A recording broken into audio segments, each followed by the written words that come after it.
A very good morning to every one of you all. Okay. मैं वापस से एक बार सेक्शन 14 और 15 रिपीट कर लेती हूँ because of the technical issues there was no sound. Section 14 वैसे तो कल हमने क्वेश्चन करते करते डिस्कस कर लिया था, बट वापस से हल्की सी झलक मैं आपको बताना चाहती हूं. 14 talks about alteration of the articles. जब कभी भी कंपनी अपने आर्टिकल्स को अल्टर करती है, it has to make it sure that it is passing a special resolution. और आप लोग जानते हो एसआर मतलब form number MGT 14 to be filed with the ROC within a period of 30 days. But articles जब भी आप alter कर रहे हो, make it sure your articles are in line with the memorandum, in line with the Companies Act, and also in line with all the judicial decisions. Articles cannot contain any provision that is illegal. So they have to be legal in every aspect. Along with that, अगर आपकी section 8 company है, आप memorandum या article अगर alter कर रहे हो, you also need to take the prior approval from the central government. So that is all that is given under section number 14. 15 कहता है अगर आपने मेमोरेंडम या आर्टिकल को अल्टर किया है, every copy of the memorandum and article has to be updated.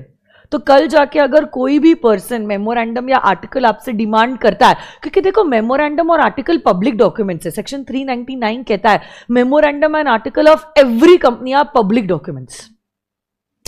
Public document मतलब क्या? Anyone who wants to can give some nominal fees and can inspect those documents. इसमें ऐसी कोई बात नहीं है जो कॉन्फिडेंशियल है या सेंसिटिव है कि पता चल गया तो अरे बाप रे कंपनी बर्बाद हो जाएगी. ऐसा कुछ भी नहीं है. तो ऐसे केस में अगर ये पब्लिक डॉक्यूमेंट है, कोई भी पर्सन अगर चाहे कोई भी कंपनी का मेमोरेंडम या आर्टिकल डिमांड कर सकता है. अगर मैंने किसी कंपनी का मेमोरेंडम डिमांड किया है तो कंपनी की जिम्मेदारी है, they should submit me that copy which is the updated copy. अगर अल्ट्रेशन हुआ है तो this is what is given under section number 15. Okay, फिर देखो यहां पे आ जाओ. 17 भी वही सारी बात कर रहा है कि 7 days में आपको ये मेमोरेंडम आर्टिकल सबमिट करना होता है एंड वगैरह वगैरह. Not so important. सेक्शन 18 बात करता है conversion of companies which are already registered.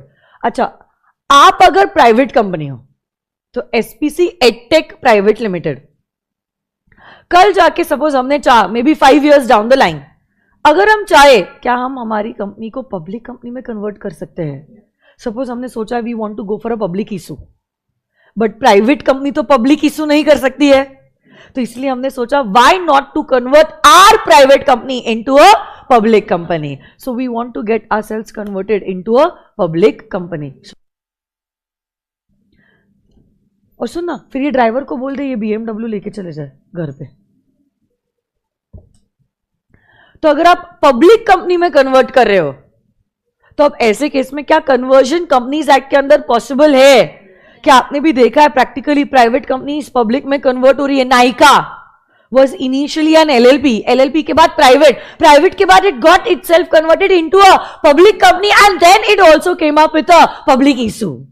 अरे हाँ है ना. तो आप अगर चाहो आप क्या कर सकते हो, आपके कंपनी को कन्वर्ट कर सकते हो private to public. Sometimes it is also possible in the reverse manner. Public companies भी कभी कभार कन्वर्ट करती है इनटू प्राइवेट कंपनीज. तो अगर आप आपकी कंपनी को कन्वर्ट कर रहे हो, ऑब्वियसली बात है आपका मेमोरेंडम एज वेल एज आपका आर्टिकल चेंज होता है. देखो मैं आपको बताना चाहती हूं, आर्टिकल्स में प्राइवेट कंपनी के आर्टिकल्स में आप 3 रिस्ट्रिक्टिव क्लॉजेस लिखते हो. LRP पता है क्या आप लोगों को? फिर भी मैं थोड़ा सा बता देती हूं आपको ताकि अच्छे से क्लिक हो जाए. हर प्राइवेट कंपनी अपने आर्टिकल्स में लिखती है LRP, that there is a limitation on the number of members up to how many 200. R that there is a restriction on the transferability of shares, and P that private companies are prohibited to make an invitation to the public. Her private company के articles में LRP लिखा ही होता है. और अगर LRP नहीं लिखा है मतलब आपकी company is not a private company.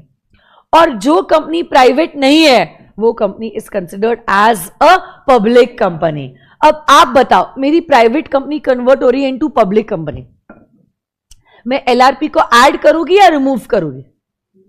Remove करूंगी। मेरी प्राइवेट कंपनी कन्वर्ट हो रही है into public company, LRP add करूंगी या एलआरपी निकालूंगी? एलआरपी निकालूंगी। और एलआरपी कहां लिखा होता है? आर्टिकल्स में। तो कंपनी जब कभी भी कन्वर्ट होती है, क्या हुआ? कुछ तो खो गया है क्या?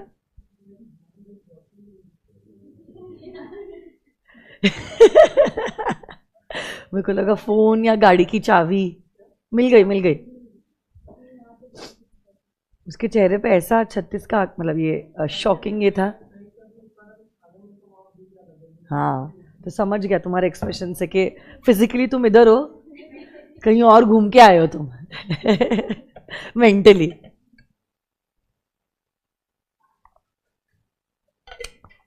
पूजा मैं बोलती ना, झूमो मत और घूमो मत, वैसा टाइप का ये घूम के आ गया था लिटरली। तो देखो, प्राइवेट टू पब्लिक या पब्लिक टू प्राइवेट जब आपकी कंपनी कन्वर्ट होती है, या तो एलआरपी ऐड होता है या तो एलआरपी डिलीट होता है from the articles, from the articles. So basically articles alter होते हैं यार जब कंपनी का टाइप कन्वर्ट होता है। अगर कंपनी लिमिटेड बाय शेयर्स है, कन्वर्ट हो रही है इनटू लिमिटेड बाय गारंटी, आपका मेमोरेंडम अल्टर हो रहा है। प्राइवेट टू पब्लिक कन्वर्ट हो रहे हैं, एलआरपी ऐड होता है, एलआरपी डिलीट होता है, एज द केस में भी। तो जब भी कंपनी का कन्वर्जन होता है, कन्वर्जन के वक्त कंपनी का मेमोरेंडम और आर्टिकल्स भी अल्टर होता है। तो सेक्शन 18 वही कहता है, if you want to get your company converted into another type, you need to follow the procedure for conversion of memorandum as well as conversion of articles. इसमें एक एडिशनल पॉइंट है, अगर आपकी पब्लिक कंपनी प्राइवेट कंपनी में convert हो रही है, आपकी कौन सी कंपनी किस में कन्वर्ट हो रही है? एक बात बताओ, प्राइवेट कंपनी पब्लिक में कन्वर्ट हो रही है, क्या ये चीज नॉर्मल है या पब्लिक कंपनी प्राइवेट में कन्वर्ट हो रही है ये नॉर्मल है? What is normal according to you? हाँ, क्योंकि usually what happens is we always see a company to be growing. तो यूजुअली सोल प्रोप्राइटर से हम पार्टनरशिप में जाते हैं, पार्टनरशिप से प्राइवेट कंपनी, और प्राइवेट कंपनी से हम पब्लिक कंपनी, और फिर पब्लिक कंपनी पब्लिक इशू करती है। This is what is the natural trend. But yes, certain cases में even a public company can get converted into a private company. तब but possible है, ये legally possible है, technically possible है, सब possible है, but this is not something that is natural.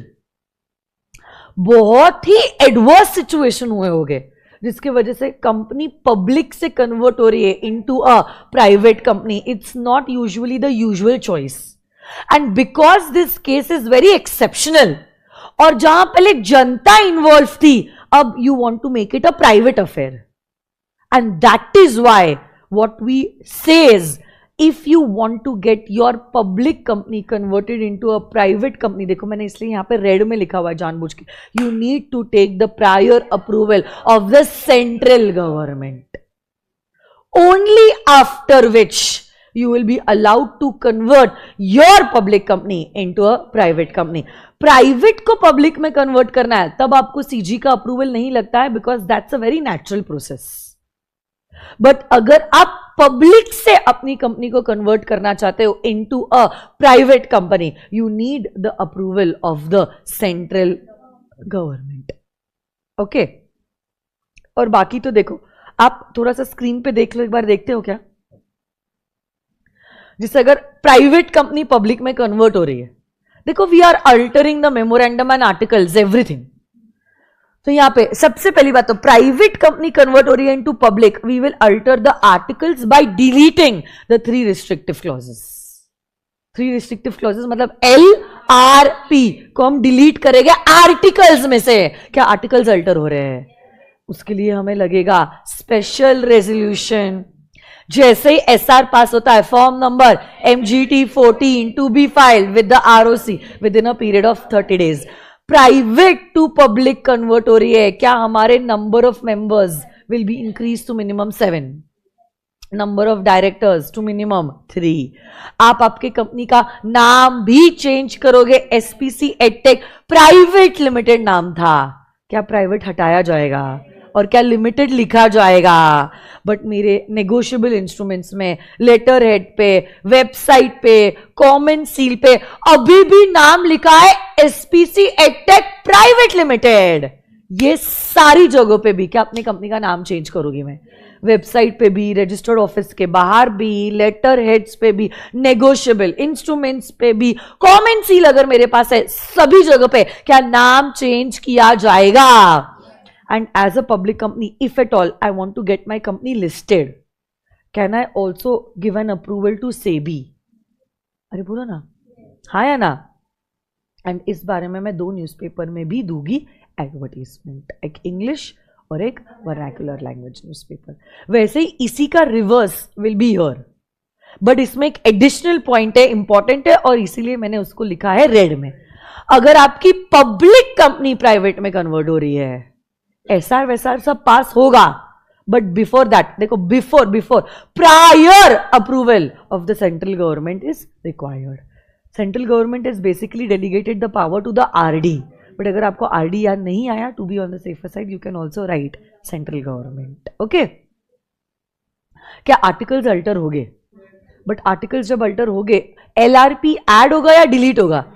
नहीं, इसमें अभी हम लोग पब्लिक टू प्राइवेट कर रहे हैं ना, पब्लिक टू प्राइवेट में अभी कंपनी प्राइवेट कन्वर्ट हो रही है, मतलब it's getting converted into a private company. LRP add या डिलीट? ऐड। एलआरपी होगा ऐड, फिर आप एसआर पास करोगे, एसआर पास करोगे मतलब एमजीटी आरओसी के पास फाइल करोगे within a period of 30 days. Number of members को किया जाएगा कम, क्योंकि पब्लिक कंपनी में अनलिमिटेड मेंबर्स थे, बट प्राइवेट कंपनी के number of members are limited up to 200। बराबर ना? डायरेक्टर्स की तो कोई दिक्कत नहीं है, क्योंकि directors private is 2 to 15 and जब हम पब्लिक थे इट वाज 3 to 15, तो 3 तो डायरेक्टर्स थे। अगर हम प्राइवेट में कन्वर्ट भी हो जाते हैं, तीनों डायरेक्टर्स कैन कंटिन्यू, क्योंकि मिनिमम 2 का रिक्वायरमेंट है ना, 3 तो हो ही सकते हैं, मैक्सिमम 15 तक तो चलेगा। तो डायरेक्टर्स को छेड़ने की जरूरत नहीं है, but number of members make it sure that you are reducing 8 to 200। बराबर ना? क्या नाम चेंज करना पड़ेगा आपको? नाम में क्या प्राइवेट ऐड करना पड़ेगा? आपका नाम जहां जहां लिखते हो, जैसे कि letter heads, negotiable instruments, website, common seal, उन सारी जगहों पे भी क्या कंपनी का नाम चेंज करना पड़ेगा? अगर आपकी कंपनी लिस्टेड थी, क्या डीलिस्टिंग के लिए अप्लाई करना पड़ेगा? और 2 न्यूज़पेपर में देना होगा एडवर्टीजमेंट। इसका फोटो ले लेते हैं आप लोग।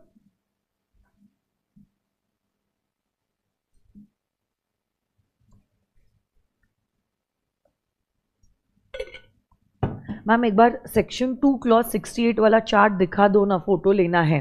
ओके दिव्यांश, जस्ट 1 सेकेंड, इसका फोटो ले लीजिए पहले, then I will switch to that screen. ले लिया इसका? तो खींचे इसकी फोटो। कुछ ये लो दिव्यांश, ये भी लिख लेना।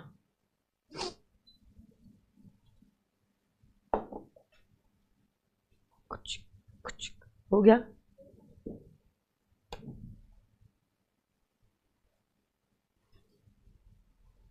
वॉइस ठीक है ना अभी?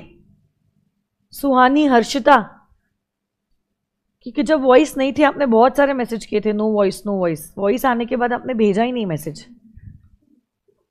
So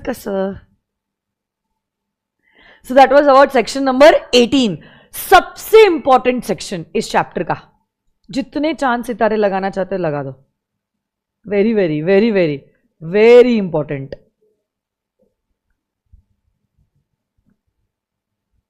section number 19, subsidiary company not to hold shares in its holding company। इसके ऊपर बहुत सारे एग्जामिनेशन में भी सवाल आया है। दिस क्वेश्चन इज लाइक, इसके ऊपर आज मैं 2 क्वेश्चन डिस्कस करूंगी और 2 आपको होमवर्क की तरह देने वाली हूं, और उसके अलावा भी 1 आधा 2 होगा जो बाकी रहेगा फिर सेक्शन 19 का। इतना इंपॉर्टेंट है सेक्शन 19। ओके देखो मैंने जब होल्डिंग सब्सिडरी आपको बताया था, हल्की झलक दी थी मैंने बेसिक लेक्चर्स में। ओके आपको पता है, देखो होल्डिंग कंपनी पापा है और सब्सिडरी उसकी बेटी है। तो यूजुअली क्या होता है, पापा बेटी को सपोर्ट करते हैं, है ना, बट बेटी पापा में इन्वेस्ट कर रही है इज नॉट दैट कॉमन। समझ रहे आप?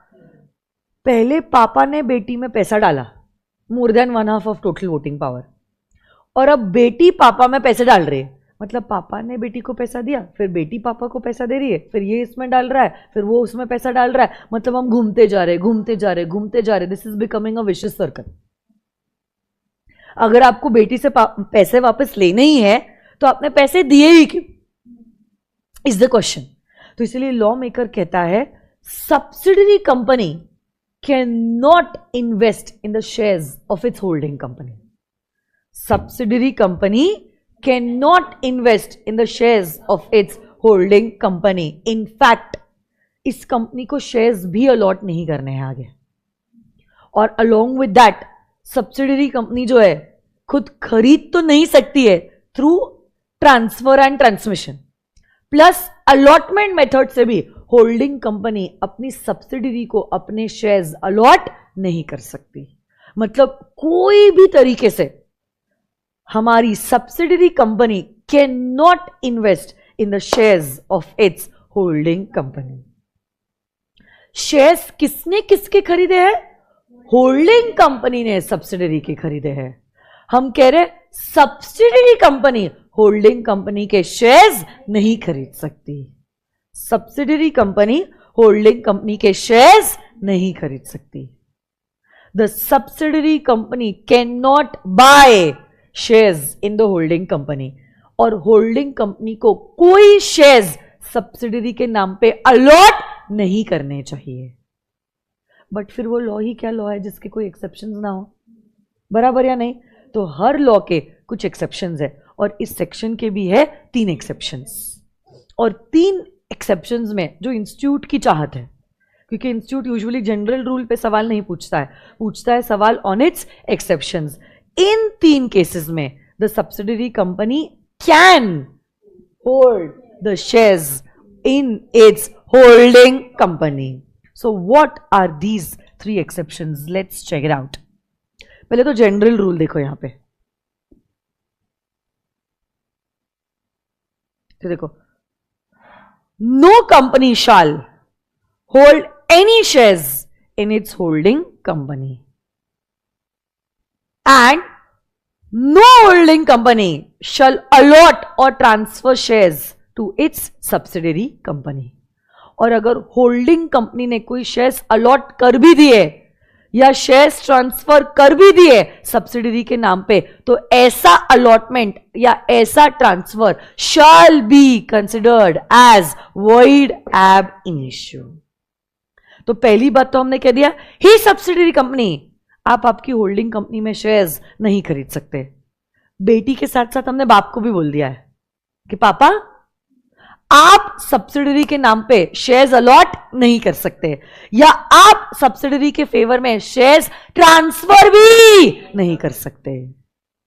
दोनों पे इक्वल रिस्पॉन्सिबिलिटी डाल दी है। बेटी भी नहीं खरीद सकती ऐसा कह दिया, और पापा को भी कह दिया कि पापा आप उसके नाम पे अलॉट मत करना और उसके नाम पे शेयर्स ट्रांसफर मत करना। और अगर आपने शेयर्स अलॉट भी कर दिया या ट्रांसफर भी कर दिया, ऐसा अलॉटमेंट या ऐसा transfer is going to be considered as void ab initio. But to every general rule there are certain exceptions. सबसे पहला exception is when the subsidiary company is holding the shares as a legal representative. You are holding the shares as a legal representative. एक minute, इसका मैं आपको example और case बताती हूं।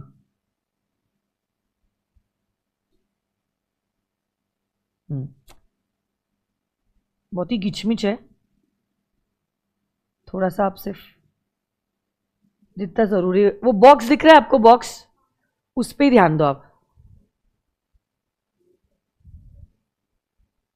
Multi colour, ये देखो ये बॉक्स दिख रहा है, क्या हुआ?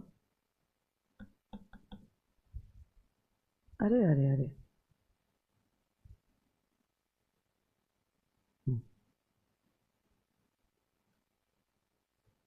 ये वाला, ये देखो। मुझे एक बात बताओ, Reliance Industries limited, Reliance Industries limited क्या होल्डिंग कंपनी है? टू रिलायंस रिटेल लिमिटेड है या नहीं? रिलायंस की बहुत सारी सब्सिडरी कंपनीज है, आपको पता है? 300 से भी ज्यादा सब्सिडरी कंपनीज है रिलायंस की। तो Reliance Industries limited is the holding for many companies. One such company is Reliance Retail limited. ये पापा और ये बेटी। अब देखो क्या हुआ है, अगर आप यहां पे देखते हो, मुकेश अंबानी जो है ना, मुकेश अंबानी, ही होल्ड्स लगभग 50% स्टेक इन रिलायंस इंडस्ट्रीज। पता है आपको ये चीज?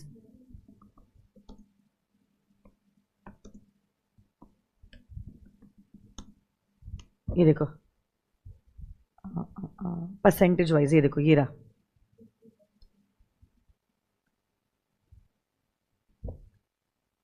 रिलायंस इंडस्ट्रीज लिमिटेड में लगभग 50% स्टेक जो है मुकेश अंबानी का है।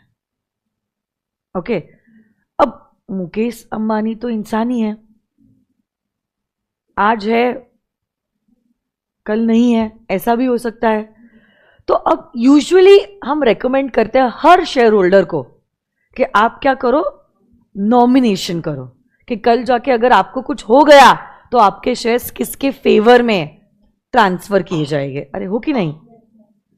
तो अब देखो यहां पे क्या हुआ है, रिलायंस के जो भी शेयर्स मुकेश जी होल्ड कर रहे हैं, लगभग 50%, मुकेश अंबानी ने क्या किया, अपॉइंट किया रिलायंस रिटेल को as his nominee, as his legal representative. कल जाके अगर मुकेश जी की डेथ हो जाती है तो उनका जो स्टेक है रिलायंस में, वो सारा का सारा स्टेक कौन होल्ड करेगा? Reliance Retail limited. मतलब क्या सब्सिडरी कंपनी आपकी होल्डिंग कंपनी में शेयर्स इन्वेस्ट कर रही है, बट ये चीज अलाउड है। इसमें खैर एक नया प्रॉब्लम भी है इस केस में, आई डोंट नो आपको समझ में आया है नहीं, कुछ समझा क्या आपको? ये होगा तो ऐसा ही कि अगर मुकेश जी की डेथ हो जाती है और अगर उन्होंने अपनी होल्डिंग के लिए रिलायंस रिटेल को अपॉइंट किया है अपनी लीगल रिप्रेजेंटेटिव की तरह, तो जब मुकेश अंबानी की डेथ हो जाती है तो Reliance Retail Limited will now hold shares in Reliance Industries Limited. मतलब क्या सब्सिडरी कंपनी अपने होल्डिंग कंपनी के शेयर्स होल्ड कर रही है, हाँ या ना? But this is allowed, this is.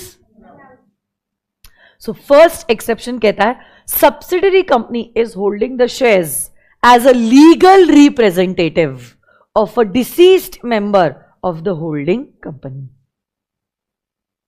बराबर ना? तो अगर ऐसा कोई मेंबर है जिसने रिलायंस रिटेल को अपॉइंट किया है एज अ नॉमिनी, तो वो मेंबर के डेथ के बाद उसके जो रिलायंस इंडस्ट्रीज के शेयर्स थे वो किसके बन जाएंगे? रिलायंस रिटेल के बन जाएंगे, जिसके द्वारा now the subsidiary company is also holding the shares in the holding company. बराबर ना? But is this allowed? Yes, this is allowed. Second, you are holding the shares as a trustee. You are holding the shares as a trustee.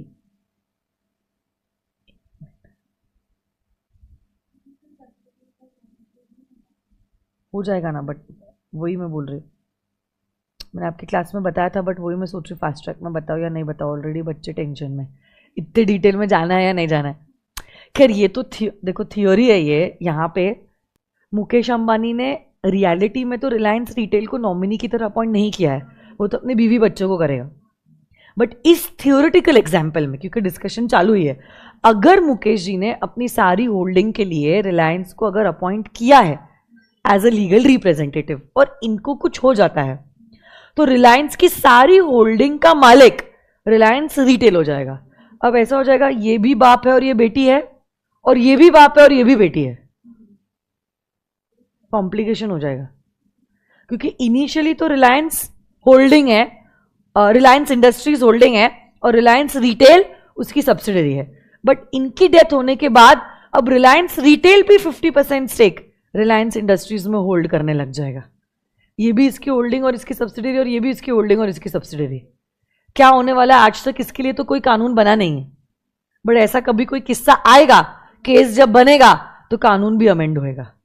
आज तक तो ऐसा हुआ नहीं है, क्योंकि यूजुअली नॉमिनेशन में हम अपने भाई बहन, मम्मी पापा, दादा दादी, नाना नानी, बुआ फूफा, मामा मामी को अपॉइंट करते हैं, या दोस्त, खास दोस्त, या जस्ट फ्रेंड्स। ठीक है, तो आज तक तो ऐसा हुआ नहीं है, कल जाके कभी होगा तो माइट भी फिर लॉ भी अमेंड होगा, फिर इसका भी प्रोविजन ऐड किया जाएगा। अभी तक तो लॉ साइलेंट है इस बारे में। नेक्स्ट आ जाओ ट्रस्टी। ट्रस्टी, इसका कुछ फोटो वोटो खींचना है कि जरूरत नहीं है? नहीं, खींच लो आप, क्योंकि ये पॉइंट इंपॉर्टेंट है। वो कन्वर्जन के ऊपर एक आधा बार इंस्टीट्यूट सवाल नहीं पूछेगा, बट इसके ऊपर सवाल पूछेगा। इतना ही फोटो खींचो, इतना, वो बीच का सेक्शन। जल्दी जल्दी करो, कम ऑन गाइस।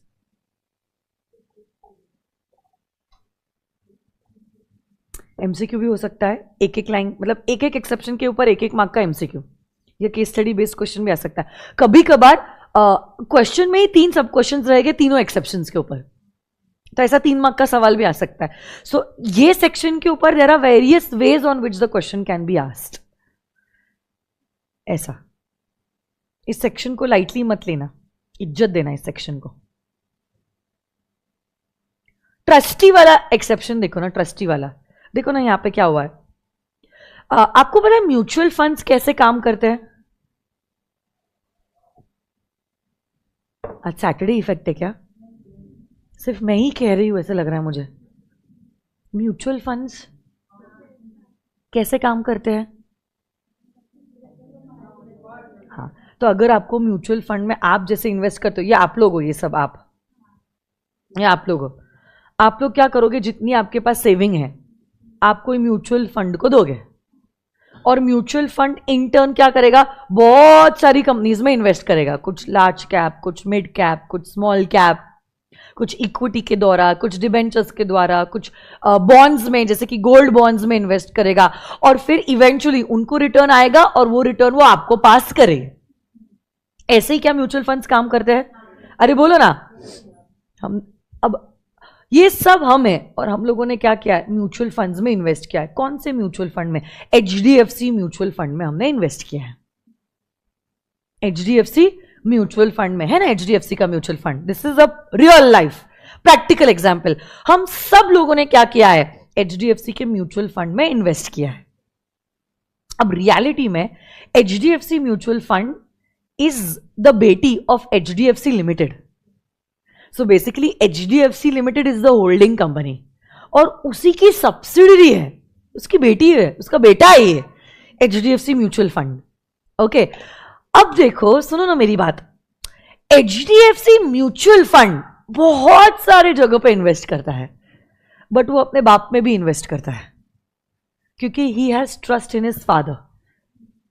बाकी सब तो बाहर वाले हैं, पापा घर वाले हैं। एंड ही मतलब कौन? The mutual fund has trust कि अगर मैं अपने पापा में इन्वेस्ट करूंगा, पापा मेरे को अच्छी रिटर्न देंगे। बट नाउ ये जो ट्रस्टी है, ये सिर्फ इसमें इन्वेस्ट नहीं कर रहा है, उसका धंधा ही है कि वो बहुत सारी कंपनीज में इन्वेस्ट करे। तो why will I invest in ICICI? उससे तो अच्छा I will invest in HDFC. ये एचडीएफसी म्यूचुअल फंड सोच रहा है, बट इससे हुआ क्या? भले ही उसका धंधा है, उसका काम ही है कि कंपनीज में इन्वेस्ट करे, और अपने ऑर्डिनरी कोर्स में उसने बहुत सारी कंपनीज में इन्वेस्ट किया है, जिसमें one of the company is its holding company. But here the money that you are investing in HDFC limited is not your money, Yes, it is the money of these investors. So basically you are just acting as a trustee, क्योंकि आप लोगों ने, हम लोगों ने भरोसे से mutual fund को पैसा दिया है कि ये म्यूचुअल फंड दूसरी दूसरी जगहों पे पैसा डालेगा और हमको रिटर्न पास ऑन करेगा. ये पैसा इसका नहीं है, ये इवेंचुअली हमारा है और रिटर्न भी हमको पास होगा और हमने जो इन्वेस्ट किया था वो हमें हमारा पूरा अमाउंट भी मिलने वाला है. अरे हो कि नहीं? And therefore we have allowed such trustees to invest in the shares of their own holding company. तो अगर आप इन्वेस्ट कर रहे हो अपनी इंडिविजुअल कैपेसिटी में नहीं, but as a trustee you will be allowed to invest in the shares. Okay. और तीसरा और आखिरी एक्सेप्शन है कि subsidiary company is a shareholder even before it became the subsidiary of the holding company. हाँ, तो देखो यहां पे हुआ क्या. यहां पे डेट्स के साथ मैं एग्जांपल बताती हूं तो आपको सिग्निफिकेंस समझ में आएगा. इसका भी फोटो खींचना चाहते हो तो आप खींच सकते हो, बट ये फोटोज नहीं रह जाए, ये make it sure, right it down in your notebook.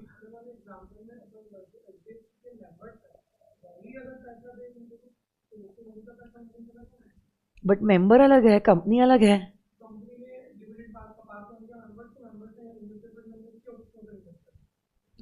ठीक है, चलेगा. वो तो आपकी डायरेक्ट होल्डिंग थी जिससे आपको डिविडेंड मिला ना, वो तो ट्रस्टी के द्वारा थी ही नहीं. आपने इन्वेस्ट किया था ना HDFC लिमिटेड में, जिसका आपको डिविडेंड मिला, और फिर वो डिविडेंड आपने क्या किया, म्यूचुअल फंड में डाला. तो यहाँ पे ये थोड़ी ना हो रहा है जहाँ पे subsidiary companies holding the shares of holding company. आप तो इंडिविजुअल हो, as an individual you bought the shares of HDFC, है ना.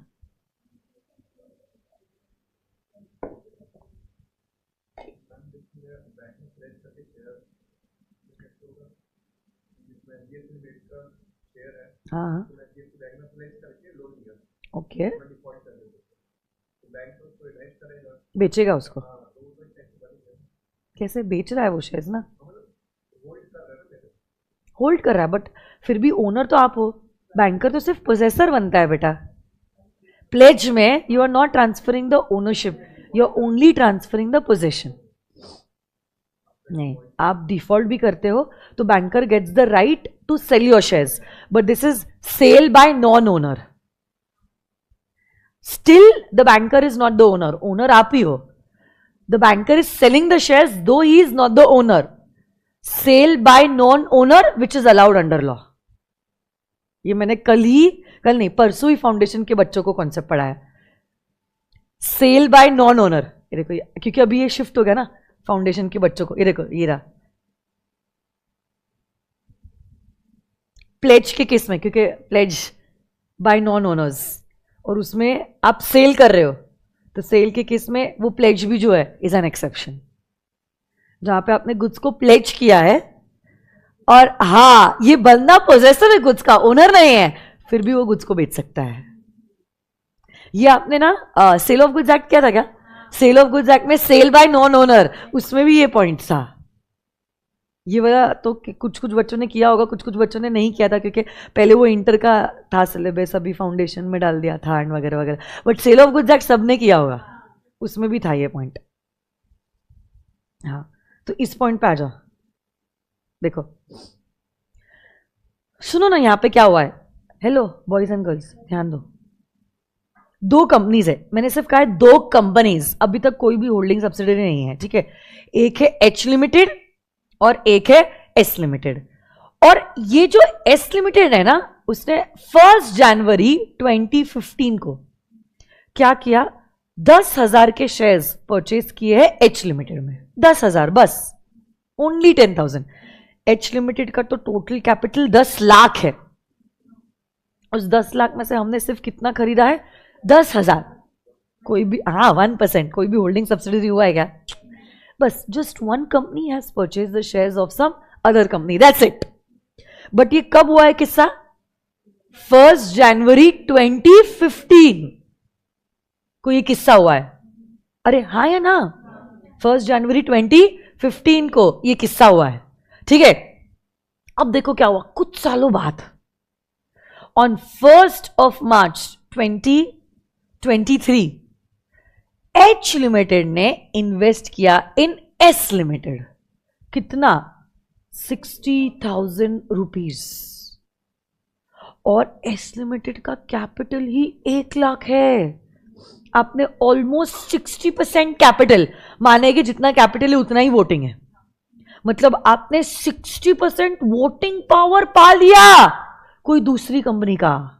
मतलब इस तारीख को क्या ये होल्डिंग बन गई और क्या ये सब्सिडरी बन गई? होल्डिंग सब्सिडरी का रिलेशनशिप कब बना है? 2015 में या 2023 में? 2023 में। बट अब हम कहते हैं भले इनका आज होल्डिंग सब्सिडरी रिलेशनशिप बना है, सब्सिडरी कंपनी तो होल्डिंग कंपनी के शेयर्स बहुत पहले से ही खरीदे थे।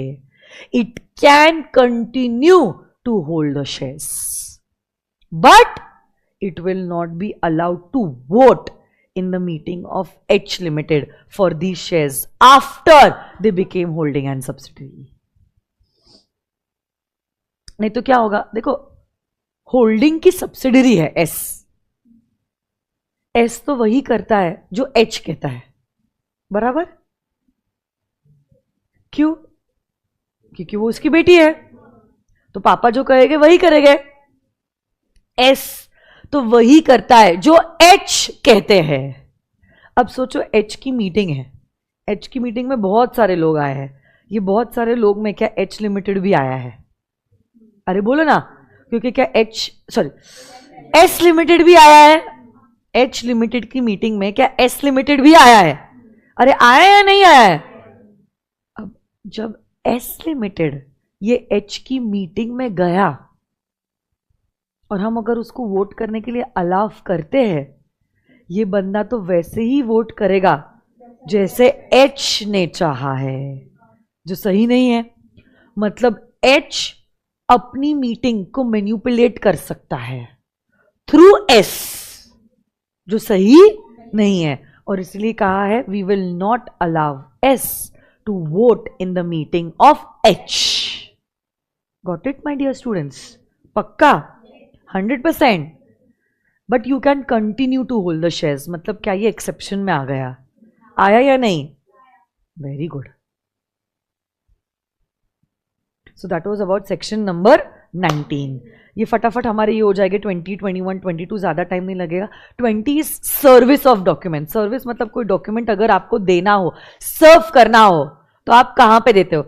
अगर आपको डॉक्यूमेंट सर्व करना है to the company, to the company, to the company, member को देना है, आरओसी को देना है, आरडी को देना है, सेंट्रल गवर्नमेंट को देना है, any document to the company, it can give it at the company's registered office, either through registered post, speed post, courier, or physically leaving it at the registered office or through the electronic means. Company को भी कभी कभार document सर्व करने होते हैं अपने members को या आरओसी को।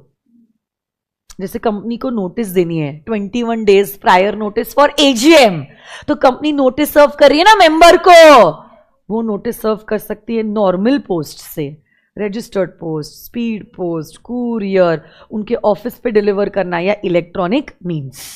अगर कोई मेंबर चाहे, सुनो ना मेरी बात, अगर कोई मेंबर चाहे वो कंपनी को रिक्वेस्ट कर सकता है कि मुझे कोई पर्टिकुलर मोड से ही चिट्ठी चाहिए या नोटिस चाहिए, और उस मोड का जो भी खर्चा होगा वो खर्चा वो मेंबर को कंपनी को देना पड़ेगा। जैसे कि कोई दादाजी है जिन्होंने कंपनी में इन्वेस्ट किया है, यूजुअली कंपनी नोटिस और सब कुछ इलेक्ट्रॉनिक मेल्स, ईमेल से देती है। बट हमारे दादाजी एकदम ट्रेडिशनल पर्सन, सुबह उठेंगे, बाहर अखबार लेने जाएंगे, लेटर बॉक्स को खोल के देखेंगे कि कोई चिट्ठी आई है या नहीं, फिर चिट्ठी न्यूज़पेपर चाय के साथ लेके बैठेंगे, एकदम traditionally. He will not check phone after getting up in the morning. वो हम करते हैं, वो पहले देखते, हाँ वो सबसे पहले देखते हैं कि भाई न्यूज़पेपर आया है या नहीं, कोई चिट्ठी आई है या नहीं, तो उनके लिए वो मेथड सही है। He is live that life. तो दादाजी कहते हैं I don't want email, send me चिट्ठी। चिट्ठी का जो भी पैसा है वो दादाजी को कंपनी को देना पड़ेगा, and then the company compulsorily will have to send the notices to दादाजी by post only, whatever mode was requested, जिसका पेमेंट आपने किया है. ओके बाकी सारे लोगों को ईमेल भेज दो, बट दादाजी को क्या जाएगी? चिट्ठी. आखिर उन्होंने पैसे भी तो दिए है ना, तो उतना आपको ध्यान रखना पड़ेगा. मालिक है दादाजी, ओनर है, मेंबर है, आपको सुनना पड़ेगा. ठीक है. और ये तो ऑथेंटिकेशन ऑफ डॉक्यूमेंट्स के बारे में बात करता है. कोई भी डॉक्यूमेंट या कोई भी कॉन्ट्रैक्ट्स जो है कंपनी में, देखो कंपनी भी क्या आर्टिफिशियल पर्सन है? क्या वो खुद के नाम पे एसेट खरीद सकती है? खुद के नाम पे लाइबिलिटीज इनकर कर सकती है? क्या कंपनी आर्टिफिशियल पर्सन है बट फिर भी क्या कॉन्ट्रैक्ट एंटर कर सकती है? तो ऐसे केस में अगर कंपनी कॉन्ट्रैक्ट एंटर कर सकती है, डॉक्यूमेंट्स एंटर कर सकती है, प्रोसीडिंग्स शुरू कर सकती है, कौन साइन करेगा कंपनी के बिहाफ पे? क्योंकि कंपनी तो कठपुतली है, खुद तो साइन नहीं कर सकती है. तो यही डॉक्यूमेंट्स को साइन किया जाता है बाय द कंपनी का की मैनेजरल पर्सन. अगर की मैनेजर पर्सन कोई कारण की वजह से अवेलेबल नहीं है, जैसे कि देखो अभी रियल लाइफ सिचुएशन है, की मैनेजर पर्सन है स्वप्निल सर एंड पापा is admitted in ICU, real life situation, and sir भी 2 दिन से तो घर पे नहीं आया, he is in the hospital only.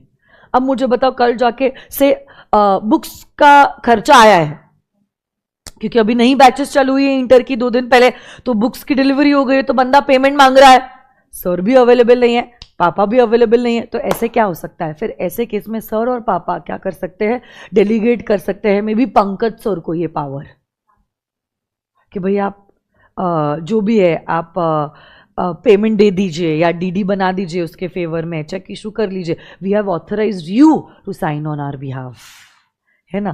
तो ऐसे केस में ऑफिसर और employee of the company is authorised by the board on this behalf, then that person can also sign these documents and enter into these contracts.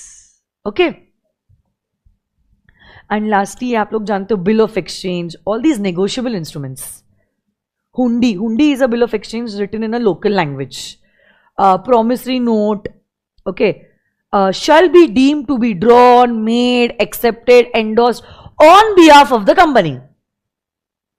If they are made, drawn, accepted in the name of the company by any person who is acting under authority. और अगर यहाँ पे एक minute रुको, मेरी जो main book है ना उसमें एक अच्छा पीपीटी है इससे रिलेटेड, उसका अच्छे से हो जाएगा, उसका ही फोटो खींचो आप, रुको, वो आसानी से हो जाएगा.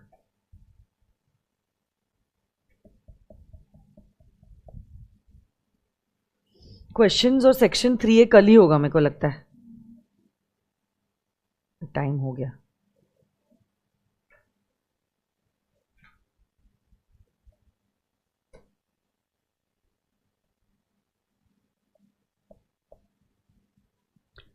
एक बार इसके ऊपर सवाल पूछा था इंस्टीट्यूट ने, बहुत ही परेशान करना है तो कहीं पे भी डाल देगा क्वेश्चन.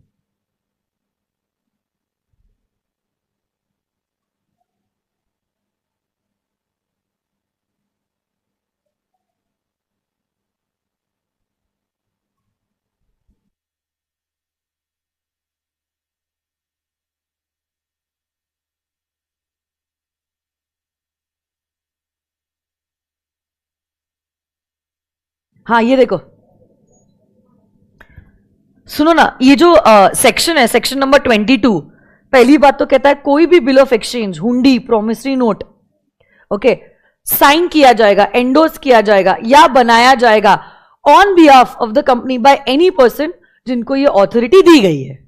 तो जिसको ऑथोरिटी दी है नेगोशिएबल इंस्ट्रूमेंट्स बनाने की, एंडोर्स करने की, एक्सेप्ट करने की, वही पर्सन नेगोशिएबल इंस्ट्रूमेंट्स को बनाएगा, एक्सेप्ट करेगा, एंडोर्स करेगा, कंपनी के नाम पे होना चाहिए. ठीक है. बट और एक चीज है, फॉर्मल डीड्स जो होती है, डीड्स, इस सेक्शन में 2 बातें हैं, 22 में 2 बातें हैं. एक है नेगोशिएबल इंस्ट्रूमेंट्स के बारे में कि जिसको अथॉरिटी मिली है वही नेगोशिएबल इंस्ट्रूमेंट्स को बनाएगा, एंडोर्स करेगा, एक्सेप्ट करेगा. बट सेकेंड पॉइंट बात करता है फॉर्मल डीड्स के एग्जीक्यूशन के बारे में. डीड जैसे partnership deed, company can become a partner in a partnership firm, partnership deed, mortgage deed, gift deed, deeds का अगर कोई एग्जीक्यूशन करना है तो डीड्स का execution has to be done under the common seal. देखो इसके लिए यहां पे है, डीड्स का execution has to be done under the common seal. तो आप पूछोगे क्या कंपनी के पास कॉमन सील है? अगर कंपनी के पास कॉमन सील है, that deed will be executed under the common seal. But if the company does not have a common seal, क्योंकि common seal is like the official signature, official signature लगाया मतलब deed execute हुआ है in the name of the company, but common seal is optional. अगर common seal नहीं है, the deed will be authorised by 2 directors. But now if the company is having a company secretary, then ऐसे case में a director along with the company secretary. This is for the deeds, specially for the deeds, only for the deeds. Okay, इसका भी आप photo खींच लो, this is a good PPT. Deed का execution common seal के under होता है, but अगर कॉमन सील नहीं है, deed will be signed by 2 directors. But अगर कंपनी में कंपनी सेक्रेटरी है, अ director along with the company secretary. Okay, बाकी सारी बातें हम लोग कल या परसों जैसे भी होता है मैं आपको बता दूंगी ग्रुप में। अगर मैसेज नहीं आया तो फिर परसों, बट अगर कल पॉसिबल होता है 1-1.5 घंटा हम क्लास ले लेंगे। ठीक है, चलो, thank you so much, see you tomorrow और डे आफ्टर बताती हूँ। Bye bye.